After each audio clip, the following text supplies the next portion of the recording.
Friends, नमस्कार। छोटी C analysis है ये।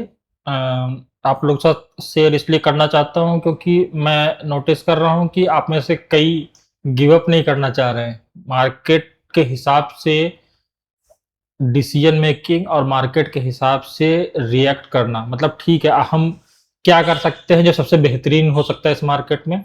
वो ये हो सकता है कि हम मार्केट के फ्लो में चलें। मार्केट के अगेंस्ट खड़े होंगे तो एसएल हिट होगा, बार-बार एसएल हिट होगा, सही आप पोजीशन नहीं बना पाओगे, आपको लगेगा बार-बार कि हम क्या कर रहे हैं, हमसे सही हो भी रहा है कि नहीं हो रहा। एक सेल्फ डाउट क्रिएट होगा आपको, और जब वो सेल्फ डाउट क्रिएट होता है ना, तो अच्छे मार्केट कंडीशन में आप मार्केट से दूर हो जाते हो। मतलब अभी क्योंकि मार्केट कंडीशन खराब है, अभी आप एफर्ट मारोगे, अननेसेसरी का ज़्यादा एफर्ट्स भी मारोगे, और फिर एट लास्ट में थक के कहोगे नहीं, या तो मार्केट मेरे हिसाब से नहीं है, या तो मैं मार्केट के हिसाब से नहीं हूँ, या तो सेटअप अच्छा नहीं है, या तो जो बता रहा है ट्रेड्स वो अच्छा नहीं है, एक्सवाइजेड, किसी न किसी पे वो दोष जाता ही जाता है।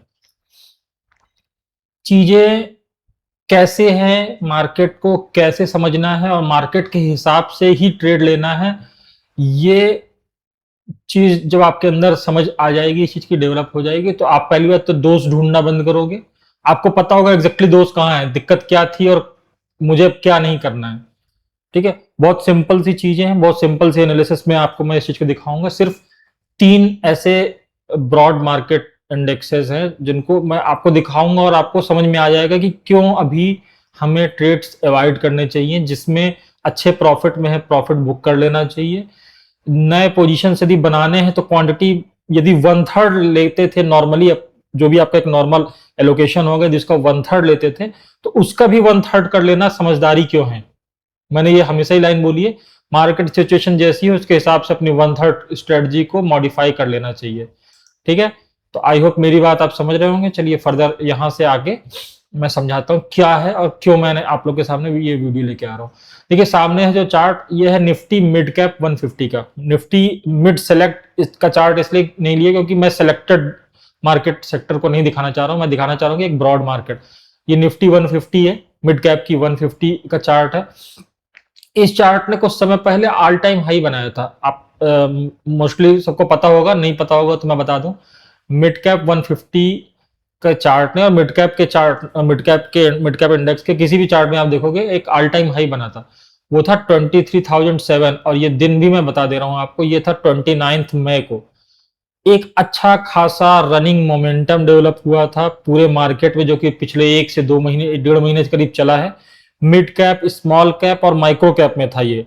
और कहाँ नहीं था, ये आपका जो मेन इंडाइसेस जनरली लोग ट्रेड देखते हैं जिसको, वहां पे वो बुलिशनेस नहीं थी। निफ्टी और आपका bank Nifty, Nifty financial market cap, ठीक है। तो ये इन इंडेक्सेस में आपको मूव नहीं था। कहाँ मूव था वो आपको देखिए मैं दिखाता हूं। आपके सेटअप ने आइडेंटिफाई किया था, बाय सिग्नल आया था, दिन मैं बता रहा हूं, मोमेंटम डेवलप हुआ था 9 अप्रैल को। ठीक है, 9 अप्रैल को इसमें बाय का सिग्नल आया था।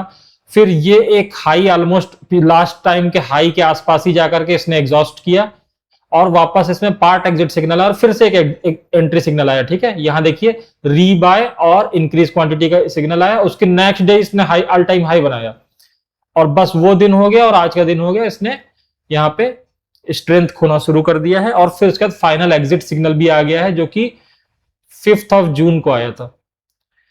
अब ये जो दो टॉप्स बने हैं, ये डबल टॉप पैटर्न तो नहीं है, मगर ये एम पैटर्न का एक एक्सटेंडेड एम पैटर्न है। ठीक है, जो कि काबिज हुआ एक्सटेंडेड एम पैटर्न, ऐसे ऐसे और ऐसे ऐसे, और ये उसका ब्रेकडाउन हो गया है।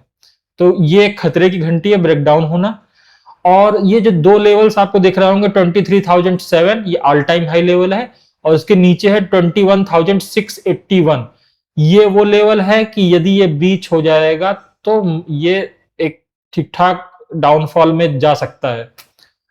क्यों? क्योंकि एक प्रॉपर सपोर्ट लेवल है, स्ट्रॉन्ग सपोर्ट लेवल रहा है। देखिए आप मल्टीपल टाइम यहाँ यहाँ यहाँ सपोर्ट, यहाँ रेजिस्टेंस, फिर सपोर्ट, तो ये एक स्ट्रॉन्ग सपोर्ट जोन रहा है। ये निकलता है क्योंकि बिल्कुल उसके पास ही क्लोजिंग हुई है आज की, तो यदि ये निकलता है तो एक ठीक ठाक गिरावट के संकेत है। क्योंकि डबल एम पैटर्न का भी ब्रेकडाउन हो चुका है। ठीक है, तो आपके सेटअप ने आपको एक चीज बता दी थी कि यहाँ देखिए आपका पार्ट एग्जिट आ गया और यहाँ पर तो ये एग्जॉशन तो यहीं कहीं शुरू हो गया था। ये लगभग मैं बताऊं आपको, ये आपका 8 मई, मतलब ये 1 महीने लगभग ये रैली चली। उसके बाद यहाँ बाय सिग्नल से एक रैली चली 1 महीने, उसके बाद ये एग्जॉशन का फेस आ गया, क्योंकि यहाँ पे ही वो ईरान वाला युद्ध बार बार अप डाउन मार रहा था। तो कभी रिकवरी आ रही थी, कभी फॉल हो रहा था। वो यहाँ पे दिख रहा है इस ड्यूरेशन में। हालांकि पूरा ड्यूरेशन ही जो इस जोन में आने के बाद ये पूरा ड्यूरेशन दिख रहा है, ये पूरा ही उसी मार्केट का ड्यूरेशन है, मगर फिर भी स्ट्रेंथ दिखा रहा था कंपेरेटिव टू अदर जो है मेजर इंडाइसेस, ये स्ट्रेंथ दिखा रहा था। अभी इसमें फाइनल एग्जिट सिग्नल आ गया है। तो क्या करना है, आपका डिसीजन होना चाहिए। मैं सिर्फ दिखाऊंगा और आप समझ जाएंगे कि क्या मैं कहना चाह रहा हूं। ये आपका small cap 250 Nifty small cap 250 index है। बाय सिग्नल इसमें भी वही करीब आया था, देखिए 8 अप्रैल के आसपास ही लगभग वही कहानी थी। इसने ऑल टाइम हाई नहीं बनाया था, मगर क्योंकि देखिए इसका ऑल टाइम हाई थोड़ा ज्यादा हाई था, मतलब ज्यादा ऊपर था। मगर यदि मैं यहाँ पे आपको दिखाऊं, देखिए ये इसका ऑल टाइम हाई था 18,661 का ऑल टाइम हाई था। ठीक है, और ये हाई ये नहीं निकाल पाया। अभी क्या है, एक प्रॉपर ट्रेंड लाइन मुझे दिख रही है।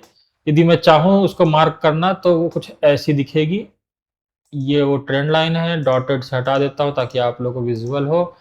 ये वो ट्रेंड लाइन है। ठीक है, इस ट्रेंड लाइन का रिस्पेक्ट कर रही है अभी निफ्टी स्मॉल कैप 250 का इंडेक्स। ठीक है, कहानी वही है कि अभी बाय सिग्नल आया था, यहाँ पे थोड़ा सा वही मार्केट ड्यूरेशन था जहां पे स्टॉक्स स्ट्रगल कर रहे थे।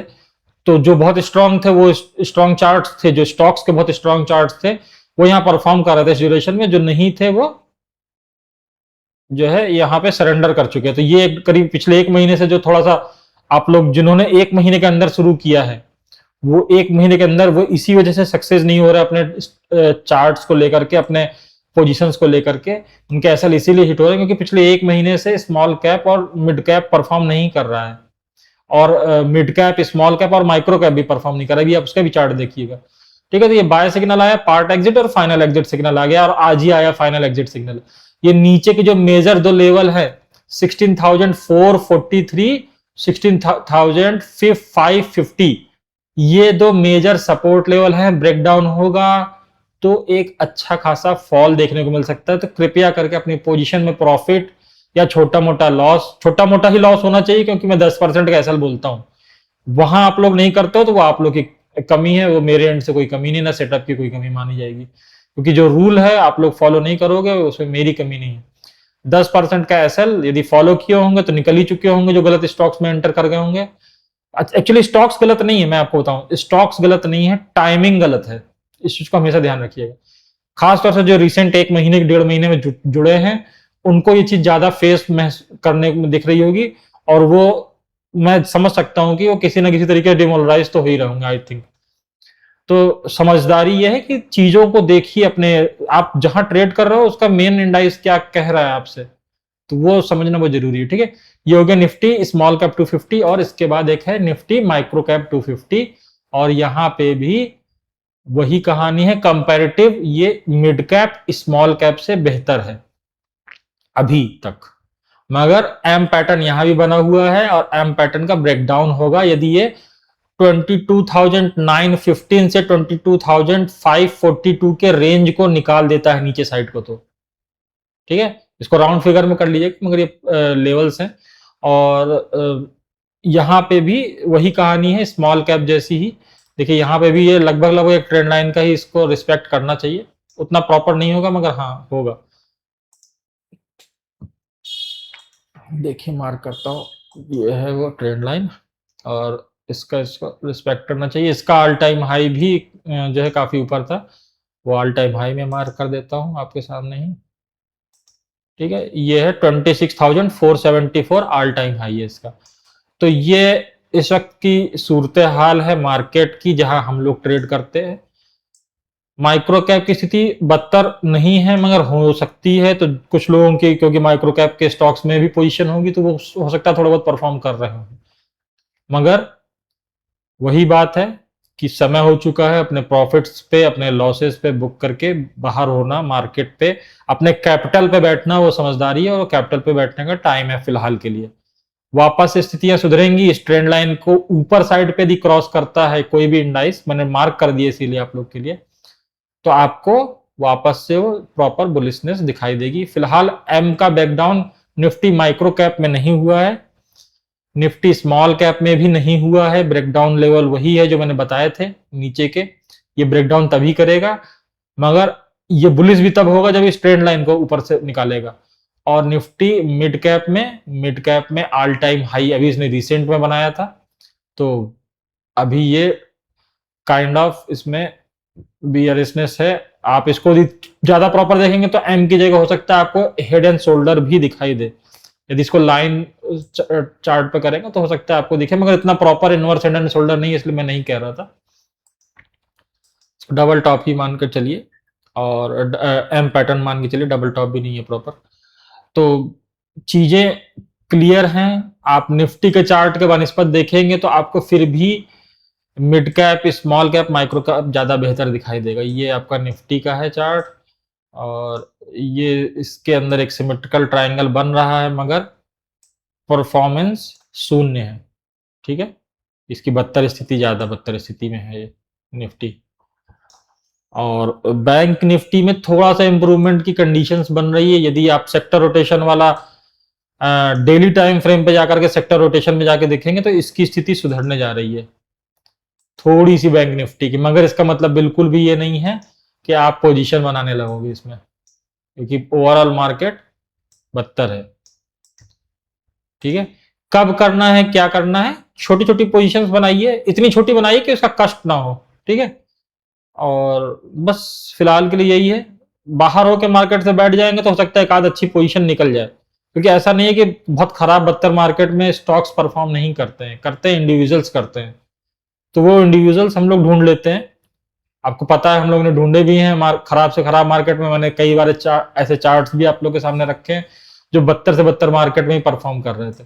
तो एक्सपेक्ट करता हूँ ऐसे चार्ट्स फिर से मिलेंगे, मगर बिल्कुल मार्केट से उदासीन होके, शून्य होके बैठना ये भी समझदारी नहीं है, और पूरी तरीके से मार्केट में इन्वॉल्व रहने का भी समय नहीं है। तो मोस्टली न्यूट्रल ही रहिए। न्यूट्रल टू बुलिश होने का समय होगा तो बताऊंगा, न्यूट्रल टू बुलिश से सिर्फ बुलिश यानी मेजरली बुलिश होने का समय होगा तो भी बताऊंगा।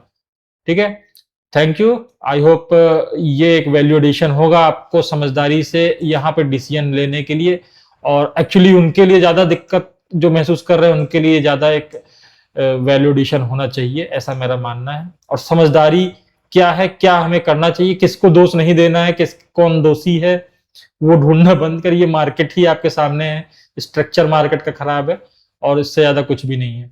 आपका सेटअप आपको बता रहा है हर जगह पे एग्जिट कब है, कहाँ पार्शियल एग्जिट करना है।